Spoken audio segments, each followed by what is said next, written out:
What's up everyone? My buddy Sif bought me a KFC sandwich so I could play Diablo 4's beta a little early because we live in a capitalist dystopia and apparently buying fast food gives you access to video games now. This game is pretty good so far. I have a few thoughts on it and on playing a rogue, which is the class I decided to be because, I mean, you know. So the dungeon in the background here is the Lost Archive, which involves finding two boxes and placing them on pedestals to unlock a necromancer's coffin. I'm playing on World Tier 2, which is the higher of the two available at the beginning. It makes the overall game more difficult, but also improves rewards gained from slaying foes. Diablo 4's combat system is a lot more about avoiding telegraphs than Diablo 3 was, which to me felt a lot more like stand in one spot and just dump damage into people. And this is something that Diablo 4 shares with, games like Lost Ark in my experience, and I wanted to feel out this combat system in a way that would best represent it, so I wanted the incoming damage I was taking from enemies to be something I truly feel whenever I get hit, which you will notice in this footage. I almost die several times, especially since I was trying to figure out why I was being stunned when fighting shamans here, who soon enough became a priority target for me to assassinate. On the note of assassinating, the two kinds of rogue you'll typically play are a Daggers rogue or a bow rogue, but you do have both weapon types equipped on your character at the exact same time, so you can hybridize and cast both skills seamlessly. The fantasy of being a rogue wielding double daggers is very strong in this game already, like right off the bat, which pleases me because in 99% of games this is exactly the kind of rogue I want to be and end up playing. That fantasy starts off strong right away. Like I said, you don't really have to build up to it for hours just to enjoy the reason you made a character of this class. You just start and you're already throwing knives and stabbing people in the back and going invisible and all kinds of beautiful things. Meanwhile, if what you wanted to play in this game is an archer or a ranger, there's not really like an official ranger class. You would still end up making a rogue, just leaning toward the archery skills instead of the knife skills, which I'll use your bow, and of which I have exactly 0 because that is not who I am. Back to our blades. My basic attack here is Puncture, which throws knives at enemies, and I have it enhanced to bounce to other enemies on every third throw.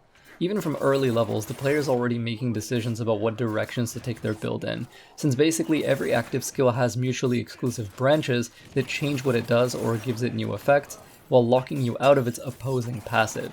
So this is a decision you get to start making incredibly early as levels 1 to 5, and you can just imagine what endgame build crafting might be like. This ricochet enhancement is one such branch. For close range AoE I have Flurry, which rapidly stabs everything in a cone in front of me, while draining energy, which is the rogue's resource, the purple sphere on the right. I entered this dungeon with the other two active skills of Shadow Step and Smoke Grenade. Shadow Step lets me teleport behind you, nothing personal kid, and stab enemies in the back, making it an attack, a gap closer, and a dodge all at the same time if you use it right. It also gives rogues the Unstoppable status, which lets you break out of crowd control effects if you're afflicted by any when you cast it, or at least I'm pretty sure it does.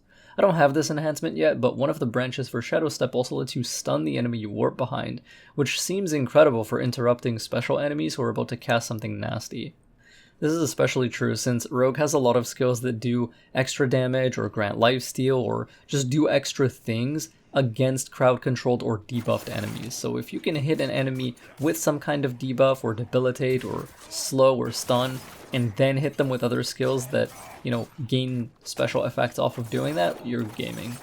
Finally, Smoke Grenade is an AoE I can throw into a group of foes to daze them all, which prevents them from moving and attacking for a short time, letting me shred them a little more safely with my Flurry.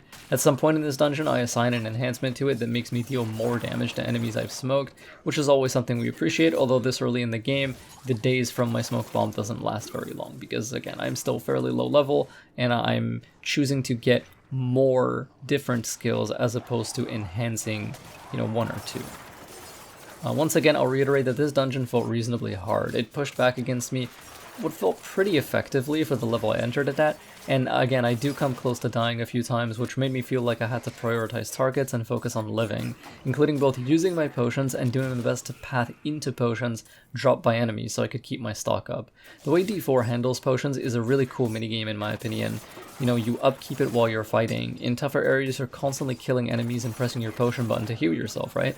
But the entire time, you're looking out for potions they drop and thinking of opportune times to walk into them while fighting and kiting enemies so you can keep that flow and that healing loop sustained, preventing yourself from hitting 0 potions in a moment that you really need one. You know, this is in contrast to something like Diablo 3 or Diablo Immortal, where enemies would drop like health globes, which like instantly heal you when you walk into them. In Diablo 4, that's not really what goes on. Enemies drop potions that are, you know, they're added to your stock of potions that you still have to manually use. So you're not going to be like auto healing from just walking into their potions. You have to maintain your supply of potions, and you have to also make sure you're pressing the button to use them. So it's a little more demanding, it's a little more APM, which feels good to me. Enemy animations are also something that become more important to read and recognize, and part of the reason I take so much damage is because I'm still not good at fighting this specific enemy type. Like, it is a skill issue.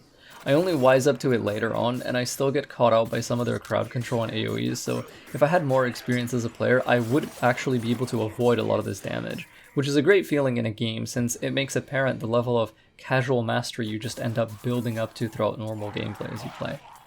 Anyway, that's about all I have to say on this video so far. I hope you enjoyed the rest of the footage. It's just a run through the dungeon and the boss. Thanks for watching and listening. May fog shroud you, may stars light your way, and may the night keep you safe. Have fun.